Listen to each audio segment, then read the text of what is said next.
चर्चा अभी तक हुई है आपकी? बिल्कुल चर्चा हुई है। आपने देखा होगा कि भूपेंद्र हुड्डा जी ने लगातार प्रेस कॉन्फ्रेंस की। दीपेंद्र हुड्डा ने संसद में चिल्ला करके मेरे सामने, हमने भी उनकी आवाज से आवाज मिलाया और हमारा प्रयास है कि जल्दी एक प्रतिनिधिमंडल जो है वो मेवात भी पहुंचे। उसकी डबल इंजन की जहां जहां सरकारें हैं वो पूरी तरह से विफल हैं और ऐसी विफल सरकारों के पास और कुछ नहीं बचता नफरत को बढ़ावा देने के अलावा, चाहे वो मेवात की घटना हो या फिर ट्रेन में जिस तरह से चिन्हित करके आरपीएफ के जवान ने, जिसे अब मीडिया विक्षिप्त घोषित करने पे तुली हुई है, जबकि वो अलग अलग बोगियों में जा करके चिन्हित करके कपड़े से पहचान के गोली मारता है। तो ये सीधे सीधे मौजूदा सरकार ने जो नफरतें बोई हैं वो अब लहलहा रही हैं और सरकार बहुत शर्मनाक स्थिति है।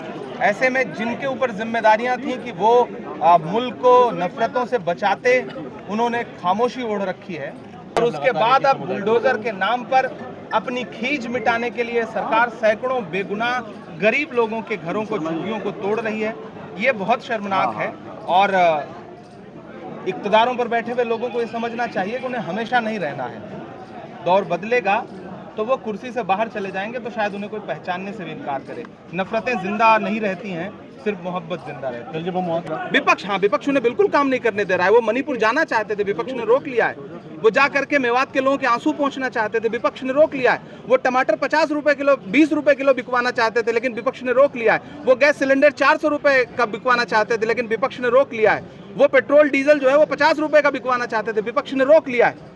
विपक्ष ने उन्हें सब कुछ करना, विपक्ष सिर्फ उन्हें विदेश घूमने से नहीं रोक पाता। जब उनका मन करता है 8400 करोड़ का विमान तैयार रहता है, तब विपक्ष जो है उनके विमान के पहिए नहीं रोक पाता है, वो उड़ जाते हैं जब उन्हें जाना होता है। विपक्ष सिर्फ उन्हें एक काम से नहीं रोक पाता, बाकी कभी नेहरू जी उन्हें रोक लेते हैं, कभी राहुल जी रोक लेते हैं, कभी विपक्ष रोक लेता है और आजकल इंडिया नाम का खौफ उनके दिमाग पर छाया हुआ है। इसलिए देखिए, बिल्कुल हम सब इंतजार कर रहे हैं और हम देख रहे हैं कि लोकसभा सचिवालय कितना सरकार के दबाव में काम कर सकता है।